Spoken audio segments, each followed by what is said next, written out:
میرا چھوٹا بھائی حسب معمول مجھے چھوڑنے اسٹیشن آیا تھا۔ میری روٹین تھی کہ میں روزانہ صبح 7:30 بجے اسٹیشن پہنچ جاتی تھی۔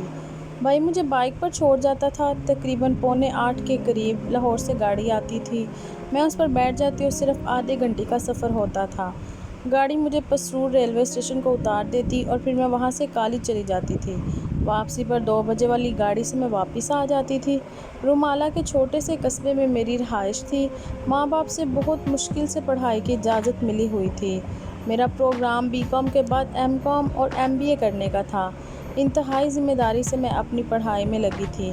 پچھلے چند روز سے میں دیکھ رہی تھی کہ ایک 25-26 سالہ انتہائی ہینڈسم آدمی 2 بچوں سمیت، جن کی عمریں بچے کی 4 سال اور بچی کی عمر بمشکل 1 سے کم ہی رہی ہوگی، ٹرین میں سوار ہو کر سفر کرتا، اور اتفاق کی بات ہے کہ واپسی بھی اس کی 2 بجے ہی ہوتی تھی، اور جس گاڑی پر میں واپس آتی اسی پر وہ واپس آتا تھا۔ میں رومالہ سے بیٹھتی اور وہ چند کلومیٹر آگے قلعہ احمد آباد سے سوار ہوتا اور پسرور اتر جاتا۔ واپسی پر اس کا اسٹاپ مجھ سے پہلے آ جاتا اور وہ قلعہ احمد آباد اتر جاتا تھا۔ پہلے تو میں نے غور نہیں کیا، مگر بعد میں بہت سی سوچیں ذہن میں آتیں کہ نہ جانے یہ ہر روز کہاں جاتا ہے، اور پھر اتنی سردی میں 2 چھوٹے بچوں کو ساتھ لے جانا کہاں کی عقل مندی ہے۔ بچہ تو 4 سال کا تھا، وہ تو تنگ نہ کرتا تھا، مگر بچی چھوٹی ہونے کے باعث کافی تنگ کرتی تھی۔ وہ کبھی اس کو چھوٹے سے ہینڈ بیگ سے دودھ کی بوتل نکال کر منہ کو لگاتا، کبھی کسی چیز کے ساتھ اسے بہلانے کی کوشش کرتا۔ اس کے ساتھ ساتھ وہ بہت خیال رکھتا کہ بچوں کو سردی سے ہر ممکن طریقے سے بچایا جا سکے۔ میں نہیں جانتی کہ وہ کب سے اسی ٹرین میں سفر کر رہا تھا، مگر مجھے اس کو دیکھتے چند ہفتے سے زیادہ نہ ہوا تھا۔ اب جیسے مجھے اس کا انتظار رہنے لگا تھا، اور میں جب کبھی وہ کسی اور ڈبے میں سوار ہو جاتا تو پریشان ہو جاتی۔ میں اپنی سیٹ پر بیٹھ کر دھیان رکھتی، اور جب قلعہ احمد آباد کا اسٹاپ آ جاتا تو میں اس کو ڈھونڈتی کہ پتہ نہیں وہ آج آیا بھی ہے یا نہیں، اور جب وہ سوار ہو جاتا تو میں دلی اطمینان محسوس کرتی۔ 1 یا 2 دن ایسا ہوا تھا کہ وہ نہ آیا تھا، ورنہ وہ روزانہ آ جاتا تھا۔ پسرور اسٹیشن پر ٹانگا اس کے انتظار میں ہوتا، وہ فوراً اس پر سوار ہوتا اور چلا جاتا تھا، جبکہ میں اسٹیشن سے باہر آتی اور پیدل چلتے ہوئے اپنے کالج کی جانب چلی جاتی تھی۔ اسی روٹین کو 2 ماہ ہونے کو تھے۔ سردی کا زور ٹوٹ چکا تھا، موسم بہار جاری تھا، ہماری روٹین حسب معمول جاری تھی۔ آج تک نہ تو میں سمجھ سکی یہ بندہ کہاں جاتا ہے، اور نہ ہی کوئی ایسا موقع ملا کہ اس سے بات ہو سکی۔ قدرتی بات تھی کہ جب میں رات کو اپنے بستر پر لیٹی تو مجھے اس شریف آدمی کی یاد ستانے لگتی، اور میں بہت دفعہ حوصلہ جمع کرتی، سوچتی کہ صبح اسے ضرور بات کروں گی اور یہ معاملہ ضرور حل کروں گی کہ اس کا روزانہ سفر کہاں کے لیے ہوتا ہے، مگر صبح نہ جانے کون سی طاقت مجھے روک دیتی۔ چونکہ سردی کا موسم تھا، اس لیے اس نے بچی کو کمبل میں لپیٹا ہوا تھا، اور جب سردی قدرے کم ہوئی تھی تو بچی کمبل سے باہر تھی، تو میں نے محسوس کیا تھا کہ دونوں بچے ماشاءاللہ بہت پیارے ہیں، ان کی ماں بھی حسین ہی ہوگی، مگر آج تک میں نے کبھی اس کو ان کے ساتھ نہ دیکھا تھا۔ اس لیے میرے دل میں خیال آتا کہ یا تو خدا نخواستہ ان کی ماں اس دنیا میں نہیں ہے، یا پھر دونوں میاں بیوی میں کچھ اختلاف ہے۔ بہرحال اس معاملے کی تہہ تک پہنچنا چاہ رہی تھی۔ شیلا بیٹا اٹھ جا، آج کیا کالج نہیں جانا؟ بیٹا 8 بج گئے ہیں، آج تو آپ نے نماز بھی نہیں پڑھی۔ کبھی ایسا نہیں ہوا، آپ ٹائم کی بہت پابند ہو بیٹا۔ اوہ سوری ماما، مجھے واقعی آج ہوش نہیں آیا، اور آپ بھی نہ اب آئی ہیں تو ذرا پہلے اٹھا دیتی۔ بس بیٹا، میں نے سوچا شاید تم رات پڑھتی رہی ہوگی، اس لیے میں نے نہیں اٹھایا۔ اب اٹھو اور جلدی سے فریش ہو کر باہر آ جاؤ، ناشتہ ٹھنڈا ہو رہا ہے۔ جی امی، میں ابھی آئی۔ بھائی ابھی گھر میں ہیں یا چلے گئے ہیں؟ بیٹا بس وہ نکلنے ہی والے ہیں، تم آ جاؤ تو ان سے بھی مل لینا۔ جی ماں جی، میں ابھی آئی۔ شہلا حسن علی اور رابعہ کی اکلوتی بیٹی تھی۔ شہلا سے چھوٹے 2 بیٹے تھے، وقاص اور وقار۔ وقاص FA کر رہا تھا، جبکہ وقار 9th میں تھا۔ حسن علی محکمہ سے ریٹائرڈ تھے اور آج کل بس دوستوں سے گپ شپ میں وقت گزار رہے تھے۔ تینوں بچوں کی طرف سے وہ مطمئن تھے کہ تینوں اپنی زندگی کی تعلیم حاصل کر رہے ہیں۔ شہلا آج کافی دنوں بعد چھٹی کر کے گھر پر ہی تھی اور ماں جی کا ہاتھ بٹا رہی تھی۔ مگر اس کا ذہن بار بار اسی طرف تھا کہ نہ جانے وہ بھی آج آیا ہوگا یا نہیں، نہ جانے آج کتنا تنگ کیا ہوگا اسے بچوں نے۔ مئی کا مہینہ چل رہا تھا، موسم کافی حد تک گرم ہو گیا تھا۔ کچھ دنوں تک شیلا کے ایگزام سٹارٹ ہونے کو تھے، اس لیے وہ کالج کی طرف سے کافی حد تک فری تھی۔ وہ گھر پر ہی تیاری میں مصروف رہی، اس لیے کچھ حد تک اس کی توجہ ہٹ گئی تھی، مگر وہ جب بھی کتابیں رکھتی اسے اپنا ٹرین کا سفر یاد آنے لگ جاتا، اور پھر اس کے ایگزام سٹارٹ ہو گئے۔ چھوٹا وقار اسے بائک پر چھوڑنے اسٹیشن آیا۔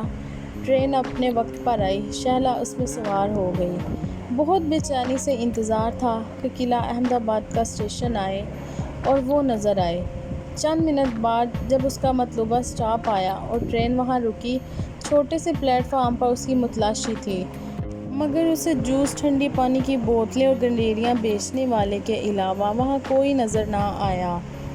شہلا کے ذہن میں آیا کہ شاید وہ کسی اور ڈبے میں سوار ہو گیا ہو، یا پھر آج اس نے نہیں آنا ہوگا، یا پھر ہو سکتا ہے اس نے سفر کرنا چھوڑ دیا ہو۔ بہرکیف وہ پسرور اسٹیشن پر اتری اور جب تک ٹرین آگے کی منزل کی جانب نہ بڑھ گئی وہ اسٹیشن پر ہی کھڑی رہی۔ تمام مسافر باہر کی جانب نکل رہے تھے، مگر وہ ان مسافروں میں شامل نہ تھا۔ 9 بجے پیپر شروع ہوا اور 12 بجے ختم ہو گیا تو شہلا لائبریری آ گئی۔ اس نے تہیہ کر لیا تھا کہ وہ واپسی پر اپنی روٹین کے مطابق 2 بجے ہی جائے گی، کیونکہ ہو سکتا ہے پہلے ٹائم وہ نظر نہیں آیا تو دوسرے ٹائم ہی واپسی پر مل جائے۔ نہ جانے کون سی کشش تھی کہ وہ انجانی شخصیت کے پیچھے کھنچی چلی جا رہی تھی۔ شہلا کی سب فرینڈز آپس میں پیپر کے بارے میں تبادلہ خیال کر رہی تھیں، اور کچھ دوست جن کا پیپر دوسرے سیشن میں تھا سے پوچھ رہی تھیں کہ اس کے خیال میں دوسرے سیشن میں کون سے سوالات آ سکتے ہیں۔ ابھی شہلا لائبریری کے دروازے کے پاس ہی پہنچی تھی کہ جیسے اس کی سانس رک گئی ہو، اس کے قدم وہیں منجمد ہو گئے۔ شہلا خود کو بھول گئی، کیونکہ جو چہرہ اس کے ذہن میں تھا، جس کو اس کی نظریں تلاش کر رہی تھیں، وہ اس کے سامنے سے گزر کر لائبریری سے ایگزامینیشن ہال کی جانب چلا جا رہا تھا۔ بعد میں اسے پتہ چل گیا تھا کہ امتحان لینے والا جو عملہ آیا ہے، موصوف اسی کا حصہ ہے۔ اسے یہ بات تو طے تھی کہ صاحب کسی کالج کے پروفیسر رہے ہوں گے، یہ تو پتہ چل گیا تھا کہ وہ کسی کالج میں پڑھاتے ہوں گے، مگر بچے کہاں چھوڑ کے آتے ہیں اور روزانہ ان کو ساتھ لے کر کیوں آتے ہیں؟ ابھی بہت سے سوالوں کے جواب باقی تھے۔ آخری پیپر تھا جب قلعہ احمد آباد اسٹیشن پر ٹرین رکی۔ شہلا کی نظریں حسب معمول پلیٹ فارم پر ٹھہری ہوئی تھیں، اور آج جب پروفیسر صاحب اپنے بچوں کے ہمراہ ٹرین پر سوار ہونے کے لیے آگے بڑھے تو ہمیشہ کی طرح انہوں نے اپنی بیٹی کو اٹھایا ہوا تھا، اور آج بیٹے کی انگلی انہوں نے نہیں بلکہ ان کے ساتھ آئی ایک لڑکی نے پکڑ رکھی تھی۔ پہلی نظر میں تو یہی گمان ہو رہا تھا کہ یہ ان کی بیوی ہے، مگر اصل حقیقت کا ابھی تک کچھ علم نہ تھا۔ وہ پوری فیملی ٹرین پر سوار ہوئی اور گاڑی اپنی منزل کی جانب بڑھنے لگی۔ دوسرے ڈبے میں سوار ہونے کے باعث شہلا پروفیسر فیملی کو دیکھ نہ پا رہی تھی۔ جب پسرور اسٹیشن پر گاڑی رکی تو شہلا بھاگ کر نیچے اتری۔ اس کی توجہ اپنی مطلوبہ شخصیت کی جانب مرکوز تھی۔ وہ سب اپنی روٹین کے مطابق اترے اور تانگا پکڑ کر اپنی منزل کی جانب چل دیے۔ دنیا میں سب سے تیز رفتار گاڑی وقت ہے، جلدی اپنی منزل پر پہنچ جاتی ہے، اور اس کا علم بھی نہیں ہوتا۔ شہلا اب پروفیسر شہلا بن چکی تھی۔ علی حسن اور رابعہ اپنی بیٹی کے لیے رشتہ تلاش کرنے میں مصروف تھے۔ ان کا ارادہ ساتھ ساتھ ہی وکاس کی دلہن لانے کا بھی تھا، تاکہ گھر میں بیٹی کی کمی محسوس نہ ہو، مگر شہلا آج تک ماضی کو نہ بھلا سکی تھی۔ پروفیسر کی شکل میں اس کا آئیڈیل اس کی آنکھوں میں چھپا ہوا تھا، لاکھ کوشش کے باوجود بھی وہ اس نقش کو ہٹا نہ پائی تھی۔ اسے اپنے آپ پر رو رو کر غصہ آتا کہ آخر تب اس نے کیوں بات نہ کی تھی، کیوں نہ پوچھا تھا کہ اس کے ساتھ آخر کیا ٹریجڈی ہے کہ وہ چھوٹے چھوٹے بچوں کے ساتھ روزانہ ڈیوٹی پر آتے ہیں، اور پھر ایک روز جب انہوں نے اپنی بیوی کے ساتھ سفر کیا تھا تو تب کیا معاملہ تھا؟ بیوی بیوی نہیں، ایسا نہیں ہو سکتا، قدرت میرے ساتھ ایسا نہیں کر سکتی، وہ پروفیسر صاحب کی بیوی کیسے ہو سکتی ہے؟ میڈم شہلا، یہ تم کیا سوچ رہی ہو؟ آخر لوگ کیا سوچیں گے؟ تم اپنے گھر والوں کو کیا کہو گی؟ کہ ایک پڑھی لکھی لڑکی، سمجھدار اور ذہین لڑکی کو آخر ہوا کیا ہے، جو ایک 2 بچوں کے باپ کی یادیں دل میں سمائے نہ جانے کیا سوچ رہی ہے۔ وہ نماز پڑھتی اور خدا کے حضور دعا کرتی کہ یا خدا میرے دل و دماغ سے یہ بوجھ اتار دے، میں کب تک اس خسار میں قید رہوں گی، اے خدا میری مشکل آسان کر دے اور مجھے اس امتحان سے سرخرو کر دے۔ شہلا کو سیالکوٹ کے ایک پرائیویٹ کالج میں جاب ملی ہوئی تھی۔ وہ اسی پرانی روٹین کے مطابق روزانہ 7:45 بجے ڈومالہ اسٹیشن سے بیٹھتی اور سیالکوٹ آ جاتی۔ اب وہ اکیلی سفر نہ کرتی تھی، بلکہ پروفیسر صاحب کی یادیں ہمہ وقت اس کے ہمراہ ہوتی تھیں۔ جیسے ہی قلعہ احمد آباد اسٹیشن آتا، اس کی بے چین نگاہیں پلیٹ فارم پر اپنے آئیڈیل کو تلاش کرتی، مگر کامیاب نہ ہو سکی تھی۔ اور پھر ایک روز جس دوست نے اسے کالج میں جاب دلوائی تھی، اس کے کالج میں کوئی فنکشن تھا تو اس نے شہلا کو بھی انوائٹ کر رکھا تھا۔ شہلا اپنے کالج جانے کی بجائے سیدھی خادم علی روڈ سیالکوٹ پر واقع اس کامرس کالج میں پہنچی۔ جب وہ ہال میں پہنچی تو پروگرام شروع ہونے والا تھا۔ سب مہمان آ چکے تھے۔ ٹھیک 9:15 بجے تلاوت کلام پاک شروع ہوئی۔ جیسے جیسے کلام پاک پڑھا جا رہا تھا، شہلا کے لفظ دعائیہ کلمات کے ساتھ ہل رہے تھے۔ اس کی آنکھوں سے پانی ساون کی طرح برس رہا تھا، اور پھر شاید قدرت کو اس پر ترس آ گیا تھا۔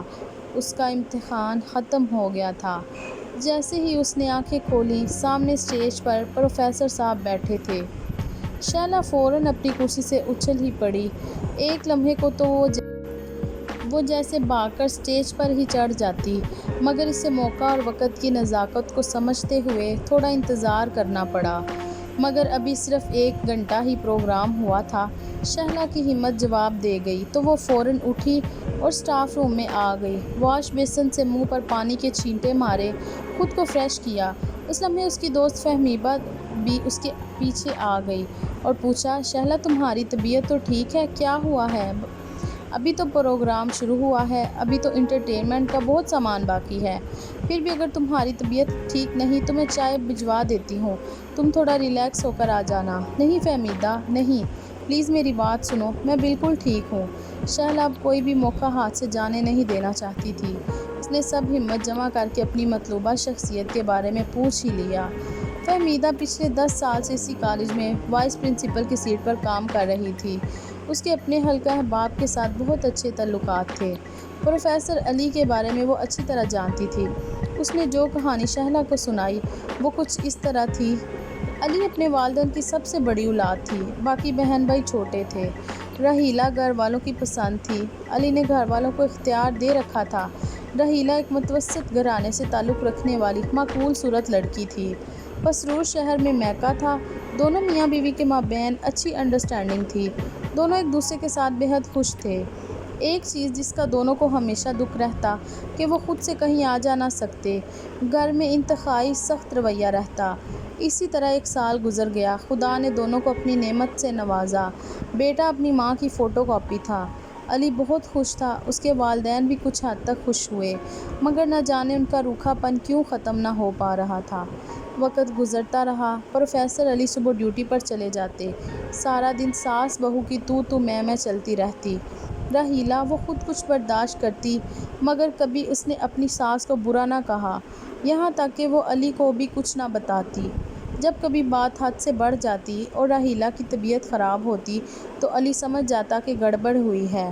موسم بدلے، سال بدلے، حالات بدلے، مگر رحیلہ کی ساس کا رویہ نہ بدلا۔ رحیلہ کے میکے والے بہت اچھے لوگ تھے۔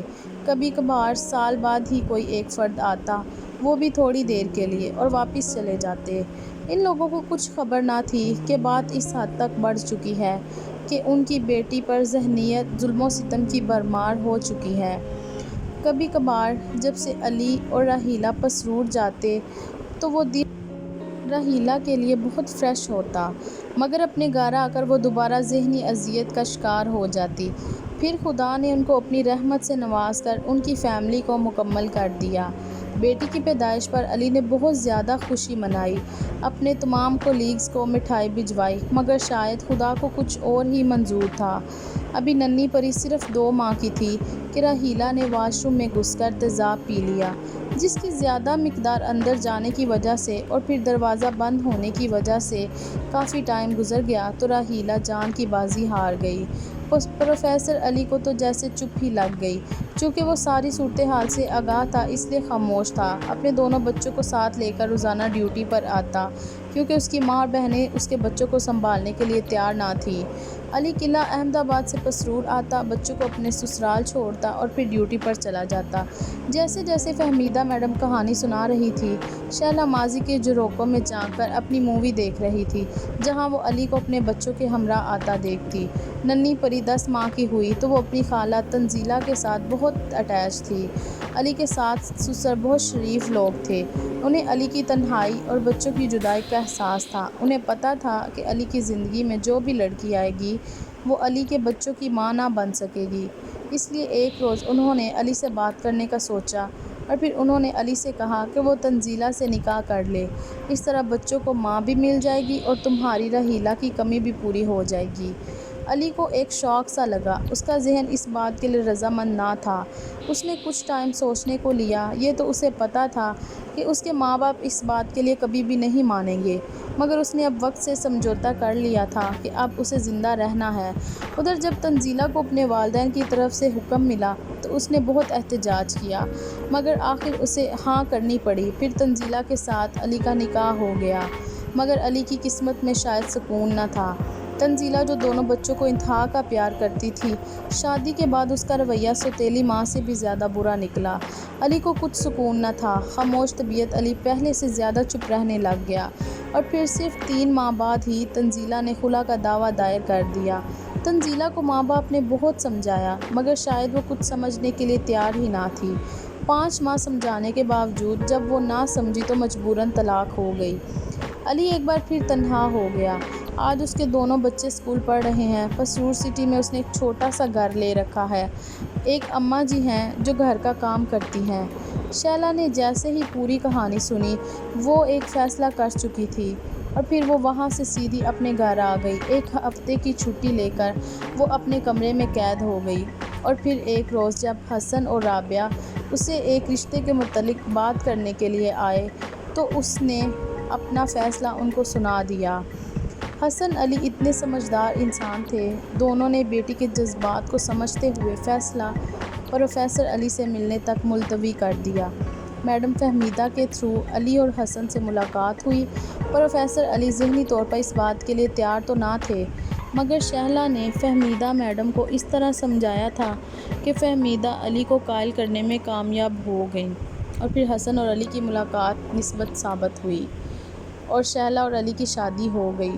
آج شہلا علی انتہائی خوش و خرم زندگی بسر کر رہے ہیں۔ دونوں بچوں کے بعد ایک مزید بیٹا اور بیٹی خدا نے عطا کی، مگر شہلا اپنے بچوں سے زیادہ بڑے بچوں کا خیال رکھتی ہے۔ پروفیسر علی بہت خوش رہنے لگے تھے اور بس پھر انہوں نے اپنا کالج کھولنے کا فیصلہ کر لیا، جس کی پرنسپل شہلا علی ہوگی۔